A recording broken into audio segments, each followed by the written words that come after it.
Trésor, mémoire de radio, présente. Treceos, mémoire de radio, presente. 13 Mémoire de Radio, presenter. 13 Mémoire de Radio, presente.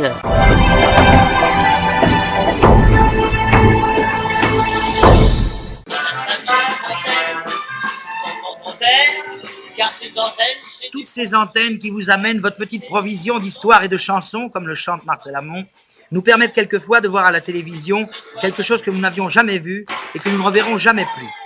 Ainsi, le 30 janvier 1956... Vous me demandez de faire quelque chose qui n'est pas ce que je fais d'habitude. Voilà.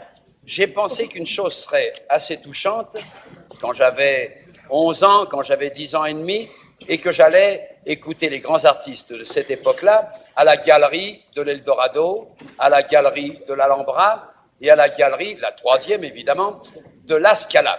Il y avait à ce moment-là les plus grands, les as, les princes de la chanson étaient Fraxon, Paulin, Dranem et Mayol.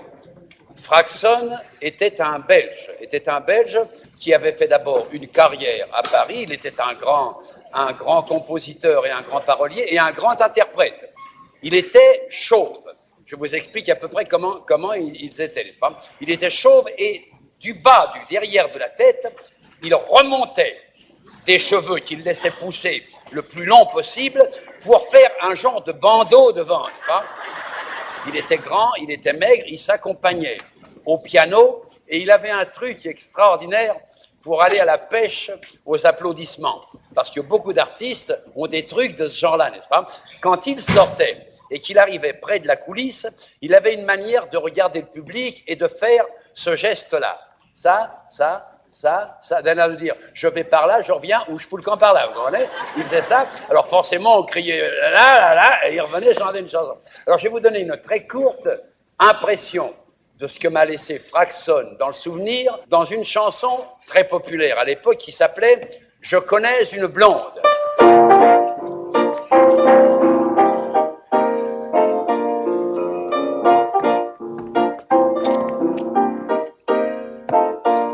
Il avait un genre de sourire de ce genre-là. Là. Je connais une blonde, je n'aime qu'elle au monde. Ses yeux rieurs, ensorceleurs, c'est tout, mon bonheur. Je connais une blonde, je me rappelle pas des paroles. Ses yeux rieurs, ensorceleurs, c'est tout mon bonheur.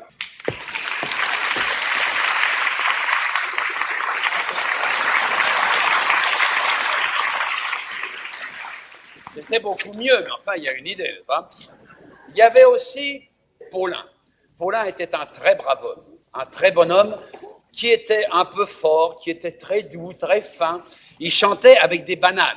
Qu'est-ce que je dis ? Avec des basanes, pas des bananes. Il se fait tard, je commence à avoir sommeil, vous voyez ?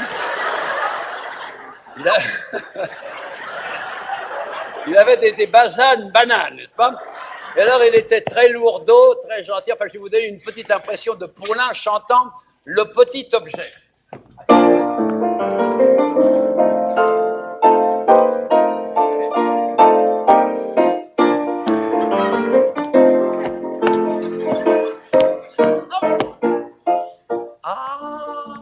Mademoiselle Rose, j'ai un petit objet, un joli petit objet à vous offrir.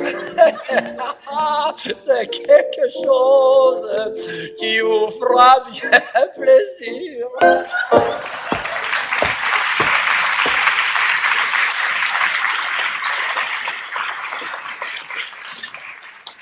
C'est à travers tous ces artistes-là que moi-même j'ai essayé de commencer à apprendre mon métier et à trouver une façon, si possible, différente de chanter. Il y avait Dranem qui était le grand comique de toute cette époque-là, qui a été un comique révolutionnaire parce qu'il est le premier comique qui a eu l'idée d'arriver en scène avec des gros godillots, sans lacets, avec un veston qui était mal fourniqué, avec un petit chapeau mou. Et Dranem est le premier qui a eu l'espèce d'originalité de chanter une chanson, de s'arrêter au milieu, de parler au chef d'orchestre, de s'en aller sans finir son frein. Il était réellement un extraordinaire comique qui avait toujours les yeux baissés.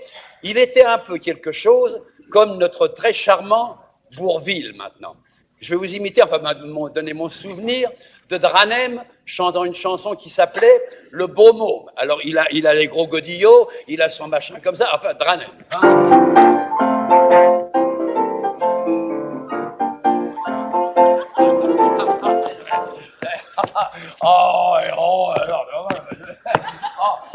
Cette pièce, alors, eh ben, il chante.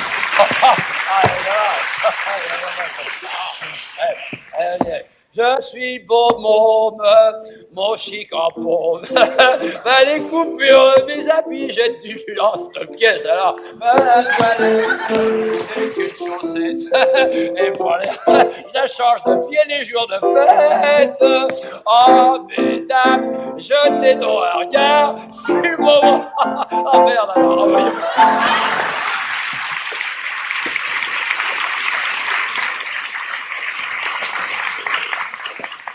Mayol avait un toupet blond très, très haut, qui s'arrangeait sur le front. Mayol était, enfin particulièrement, était très, très distingué, n'est-ce pas? Très distingué.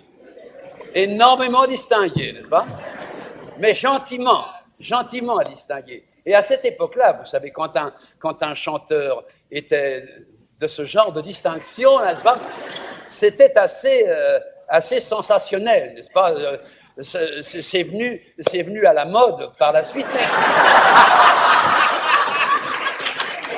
À cette époque-là, il était tout de même à peu près le seul à être aussi distingué. Et c'était au point, n'est-ce pas, que quand il entrait en scène à la Scala, à ce moment-là, il y avait des gens dans la salle qui n'étaient pas encore tout à fait habitués à ce genre de distinction-là, n'est-ce pas? Et qui disaient, mais dites donc, ce bonhomme-là, il a des drôles de manières, vous ne trouvez pas qu'il est, alors oui, il est surtout très distingué, n'est-ce pas?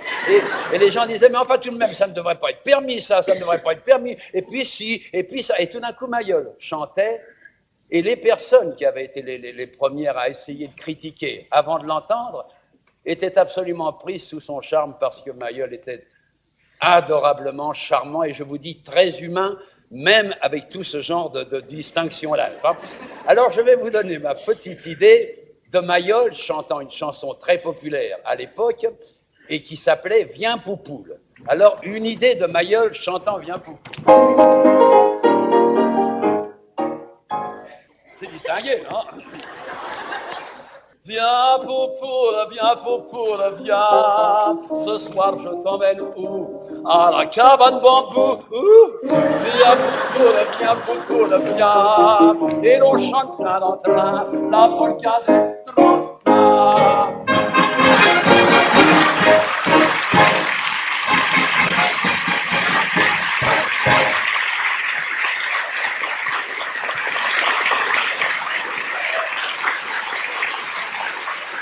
De vous les imiter, messieurs, dames, de vous les imiter, cela me touche profondément car j'ai de tous un souvenir extraordinaire, le souvenir de grands artistes grâce auxquels j'ai pu apprendre un métier qui m'a rendu tellement heureux tout au long de ma vie et qui me fait ce soir avoir des marques d'estime aussi affectueuses de tous ceux que j'aime et qui sont de ma profession. Merci. Pour nos amis de Chazelle, qui sont en train de nous dire. Je vais vous chanter la marche de Ménilmontant et je vous demanderai à vous de me joindre et de chanter en chœur, ainsi que toutes les personnes qui sont dans leur chambre ou dans leur maison, de façon à ce que ce soir, il y a une espèce de poignée de main qui partent de Paris dans toute la France. Hein. Je vous chante la marche de Ménilmontant.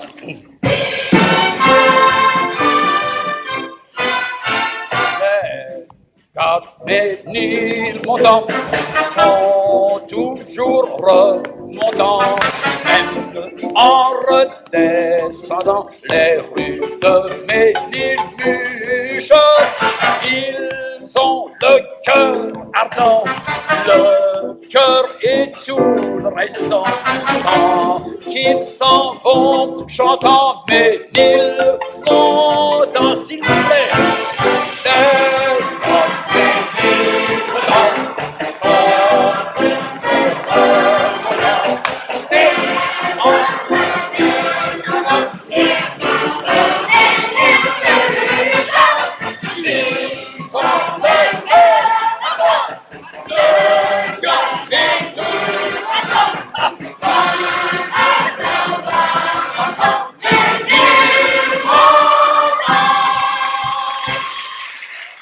C'est « 16 février 1959. Ce jour-là, l'émission était composée en forme de gâteau d'anniversaire. 36 chandelles étaient provisoirement remplacées par 59 bougies.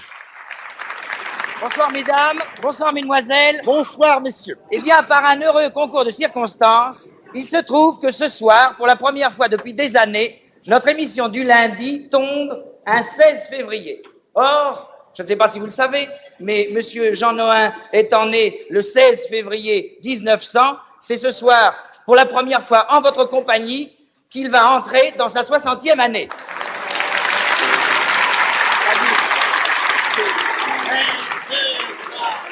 Bon anniversaire, aux nouvelles les plus sincères, que ces quelques fleurs vous apportent le bonheur, que la vie entière vous soit douce et légère, et que l'infini nous soyons tous réunis, pour chanter au cœur bon anniversaire.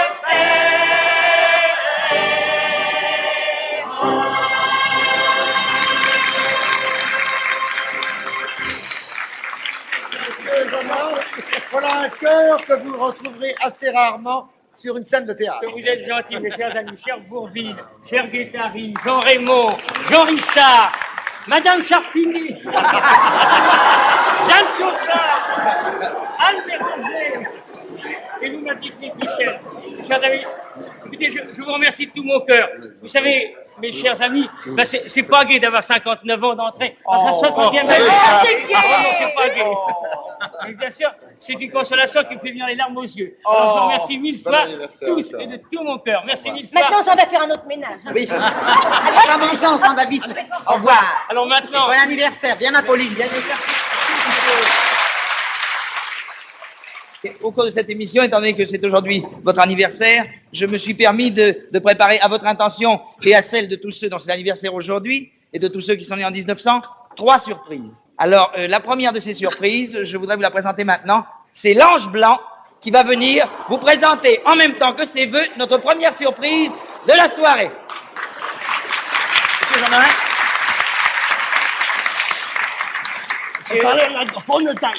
Monsieur Jean Nohain, l'Ange Blanc ne parle pas français. Mais alors je vais être son interprète pour vous dire la surprise qu'il vous apporte. Jamais l'Ange Blanc n'a enlevé sa cagoule.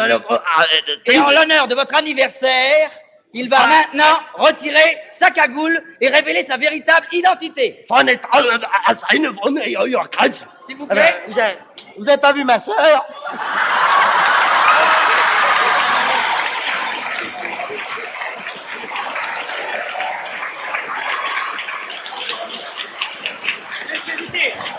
Écoutez, je suis vraiment...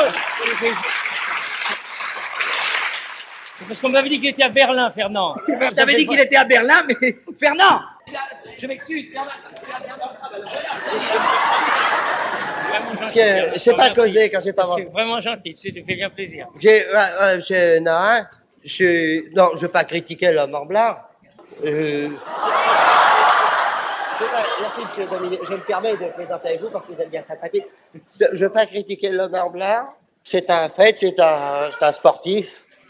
Mais enfin, il n'y a pas de quoi s'emballer quand même. Ah, l'homme en blanc, j'ai pas peur, je te le prendrai. Tac, il tomberait par terre, là, moi. J'ai des prises à moi. Le tout, c'est le muscle, comprenez-vous. Faut pas avoir peur du muscle. Un garçon, vous le prenez, vous tournez le tac, paf.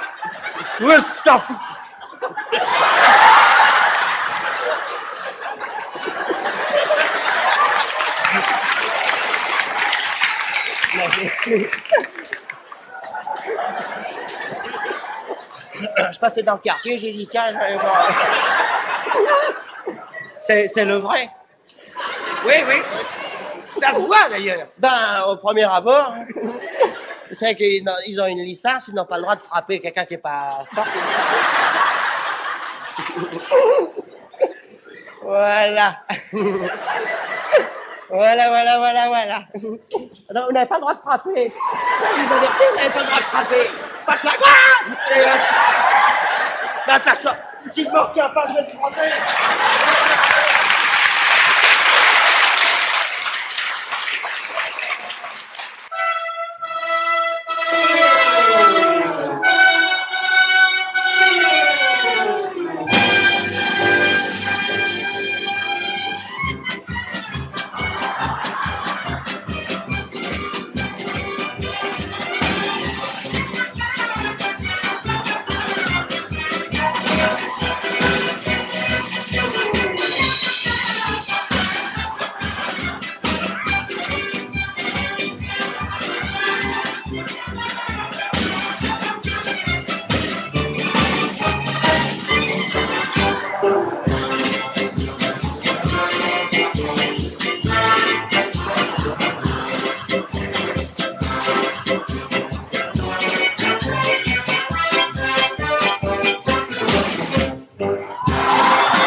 Le dictionnaire contient énormément de mots, tout le monde le sait, et entre autres tous les mots que j'emploie. Et parmi ces mots, il y en a un qui est employé particulièrement par Jean Nohain. Ce mot, c'est merveilleux. Et j'ai fait avec ce mot une chanson sans penser à Nohain, mais j'y pense maintenant. Et comme c'est son anniversaire et qu'il a donné beaucoup d'amour à la chanson, je vais chanter en lui dédiant « C'est merveilleux l'amour ».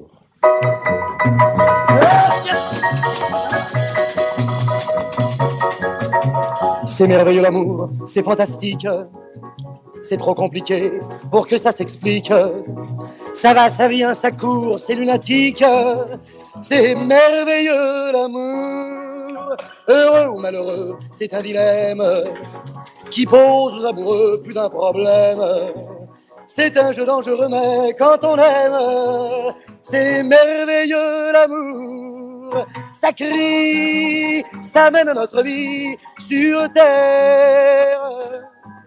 Ça pleure et ça nous prend des heures entières. Et l'on a beau dire et l'on a beau faire, quand on est dans ses doigts, notre vie change. Car on subit sa loi qui est un mélange de tourments et de joies vraiment étranges. C'est merveilleux l'amour, ah, c'est merveilleux l'amour, mais qu'on se le dise. Ces instants qu'on savoure, qui nous brisent, font ou défont nos jours, nous électrisent. C'est merveilleux l'amour, ça vient sans s'annoncer, sans crier gare. Ouais. Un regard, un baiser, hop, ça démarre. Le bonheur est lâché dans la bagarre. C'est merveilleux l'amour, sa vie de rêves et d'ennuis qui passe. C'est fier, ça fait un bruit d'enfer, ça casse. Et quoi qu'on en pense et quoi que l'on fasse pendant son tourbillon, il nous entraîne, oui, ça prend les proportions surhumaines. Et qu'on le veuille ou non, c'est une chaîne qui nous tient nuit et jour. C'est merveilleux, merveilleux l'amour.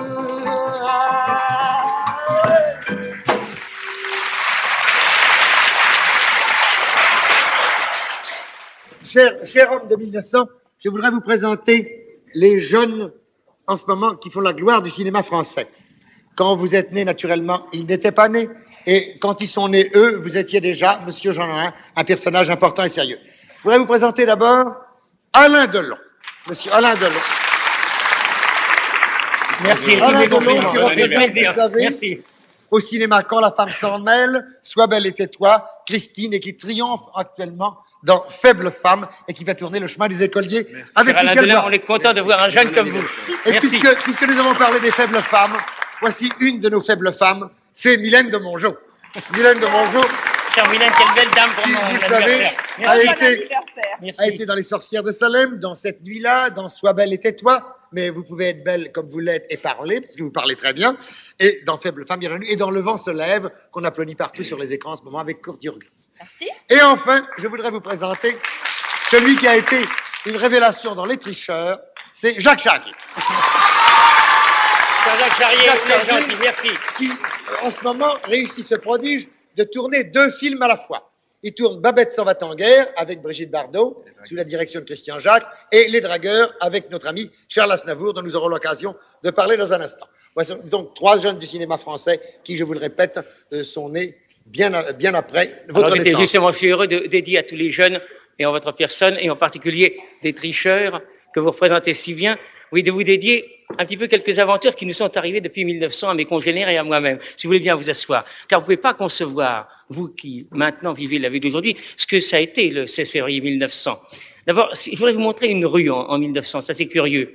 On ne va pas tout évoquer, ce serait trop long, mais il se trouve qu'en 1900, quand M. de Brissac, quand M. Elbron et moi-même nous sommes nés, eh bien, à ce moment-là, donnez pour prendre un exemple, par exemple, Miss Sinquette avait 25 ans. Il se trouve qu'à ce moment-là, Picasso avait 19 ans. Mais je voudrais vous montrer une rue avec des enfants que je vais questionner devant vous. Vous verrez à peu près l'âge des gens en 1900. Alors, voulez-vous m'envoyer la rue de 1900 avec quelques jeunes que je voudrais voir un instant? C'est ça. Alors, voulez-vous approcher, messieurs et mesdemoiselles? Non, les jeunes d'abord, venez un petit peu. Je voudrais vous poser quelques questions. Voyons, pour qu'on voit un peu en 1900. Tu t'appelles, quel âge as-tu, toi? 11 ans. 11 ans. Tu as 11 ans en 1900, ah oui. Et tu t'appelles comment de ton petit nom? Jean. Jean comment? Jean Cocteau. Ah oui, tu feras des vers, toi, oui. Et toi, quel âge as-tu? I am 11 years old. Pardon? Tu as 11 ans. Tu as 11 ans, et comment tu t'appelles? Eisenhower. Eisenhower! Vous avez 11 ans! Qu'est-ce que vous ferez quand vous serez grand général? Et toi, quel âge as-tu? 11 ans. 11 ans aussi, en 1900, oui. Et quel est ton prénom à toi? Joseph. Joseph qui? Delattre. Joseph de la de Tassigny. Oh, tu seras général. Attends, quel âge avez-vous? 10 ans. 10 ans? Mais vous êtes grand pour votre âge. Mais quel est votre petit nom? Charles. Charles comment? Charles de Gaulle. Mon général, très heureux de vous serrer la main. Vous êtes grand pour votre âge déjà à 10 ans. Et vous, comment vous appelez? Édouard. Édouard comment? Édouard Le Corbusier. Le futur architecte. Et vous, monsieur, comment vous appelez? Alphonse. Alphonse? Oui. Alphonse comment? Juin. Alphonse, le futur maréchal? Oui. Oui, vous serez soldat. Je m'excuse. Quel âge as-tu, toi, en 1900? 9 ans. T'as 9 ans en 1900. Comment c'est ton petit nom? Antoine. Antoine comment? Antoine Pinet. Antoine Pinet. Et qu'est-ce que tu voudrais, mon grand? Ministre des Finances. Tu voudrais être ministre des Finances? Tu veux pas que je te prête un peu d'argent? Oui. Combien? Vous pouvez me prêter 10 francs. 10 francs, d'accord. Et le dernier, quel âge as-tu? 4 ans et demi. 4 ans et demi, que tu es mignon. 4 ans et demi en 1900. Et comment tu t'appelles? Jacques. Jacques, de ton vrai nom? Il a rien compris, celui-là. Jacques, bien sûr, mais 4 ans et demi, attendez, je sais qui tu es.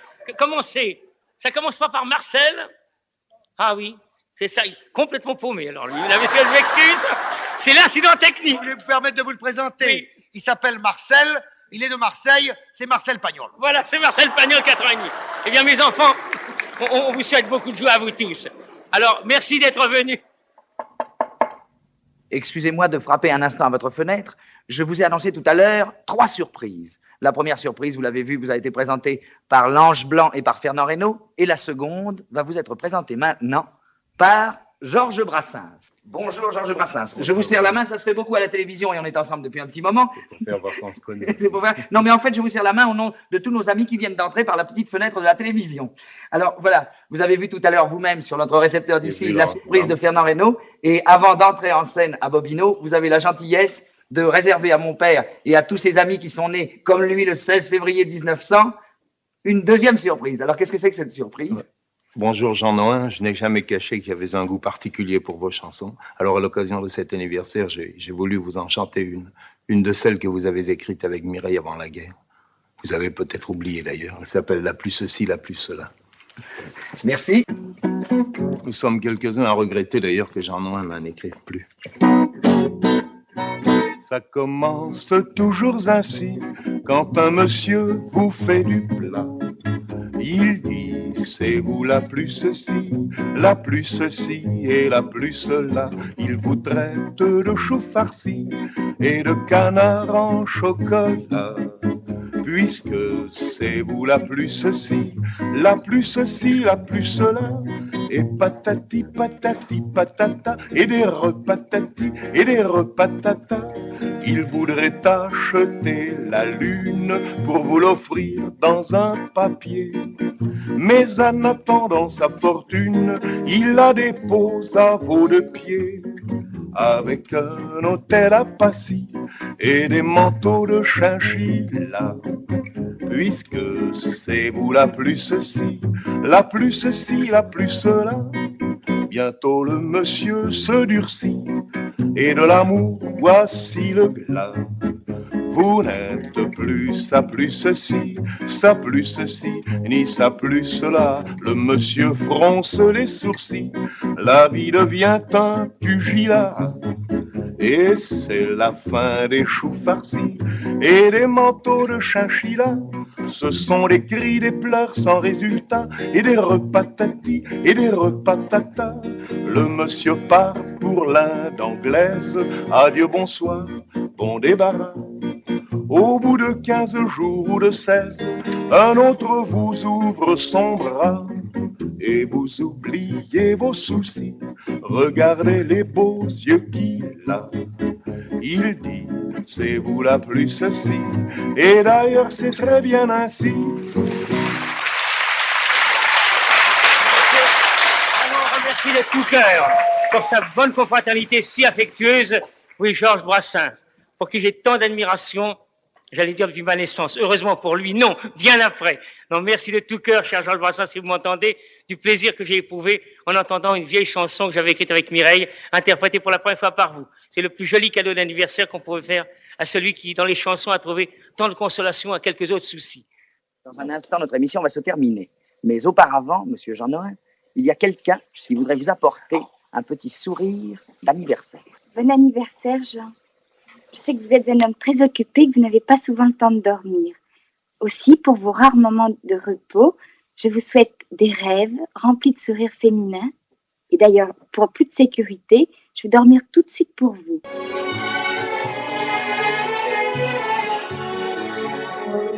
Et ce rêve d'anniversaire a réuni pour vous les danseuses étoiles de l'Opéra de Paris.